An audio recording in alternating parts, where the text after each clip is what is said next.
기 바랍니다. 네, 정경부 차관님, 네.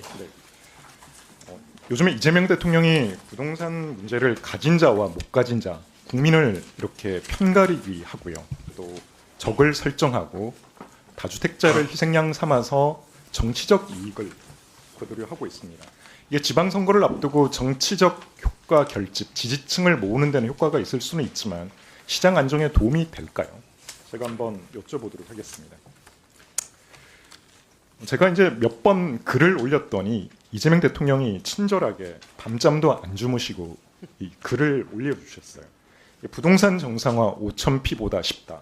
계곡 정비보다 훨씬 쉽다.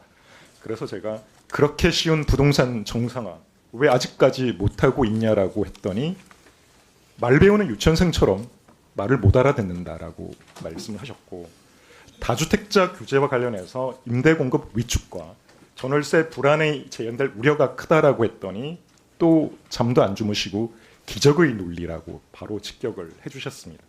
이게 부동산 시장이 굉장히 복잡한 메커니즘으로 운영이 되잖아요. 수요와 공급으로 국한에서만 보더라도 서울 다주택자 매물을 내놓게 되면 그거를 실거주자가 매수를 하거나 지방에서 무주택자가 매수를 하게 되면 전월세 물량이 나오지 않죠. 이거 당연한 거 아니겠습니까?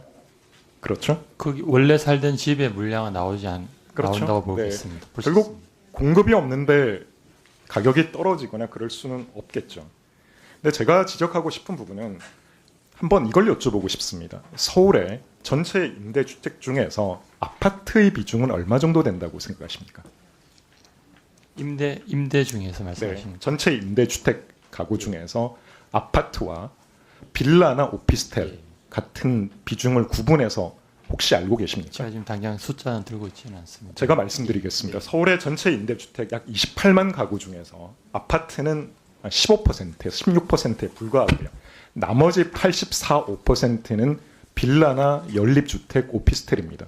결국 시장의 대출 만기 연장이 안 된 다주택자의 물량이 나오더라도 그 임대사업자의 매물은 아파트가 아니라 수요가 없는 빌라나 오피스텔일 확률이 큰 거죠. 그렇지 않겠습니까? 그렇게 되면 집값 안정 효과가 있을까요? 제한적일 수밖에 없지 않겠습니까? 그거는 실제로 어느 정도 나오냐에 달려 있지 않을까 싶습니다. 저는 최근에 정부가 내놓는 정책들이 현금 부자만을 위한 정책이라는 생각이 듭니다. 서민의 주거 안정과는 상관이 없다는 점을 한번 말씀드리고 싶고요. 저희 PPT 한번 보여주시겠습니까? 정부가 내놓은 6.27 대책과 11.5 대책이 만든 15억 원 대출 규제를 말씀드리고 싶은데요. 서울 아파트 시장은 이제 15억 원을 기준으로 해서 완전히 양분되어 있습니다. 15억 이상의 경우에는 대출을 받기 어렵기 때문에 현금 부자들만이 취득할 수 있는 구조고요. 15억 미만의 경우에는 규제 프리미엄이 붙어서 오히려 오래되고 노후된 아파트라고 하더라도 지금 신고가가 속출하고 있습니다. 차관님 이 내용 알고 계십니까? 예, 그래도 전반적으로 지금 현재 다주택자 매물이 나오면서 가격 상승 폭은 좀 완화된 걸로 결국 보고 규제 있습니다. 프리미엄이 형성되면서 신고가 비중이 2배 이상 증가하고 있는 게 현실이고요. 집값을 강남 집값이겠죠. 강남 집값을 잡겠다는 규제가 오히려 서울 외곽의 집값을 밀어올리는 그런 풍선 효과도 나타나고 있습니다. 서울 아파트 매매 비중이 높아졌다라고 하지만 이거는 15억 원 이하에 적용되는 부분이고요. 전세 매물 얼마나 줄어드는지 아십니까? 서울 아파트 전세 매물이요. 1년 전보다 32%나 급감했습니다. 5년 만에 최저치입니다. 결국 전세가 실종되고 월세 지옥이 펼쳐지고 있다고 합니다. 서민 주거 부담 어떻겠습니까? 결국 감당할 수 없게 되는 역효과가 지금 발생되고 있다는 점을 차관님 혹시 알고 계십니까? 이제 전세 매물이 이제 주는 것과 관련해서는 기본적으로는 전체적으로 보면 시간의 흐름에 따라 저금리 체제 하에서 전세 물량이 줄어드는 하나가 있고요.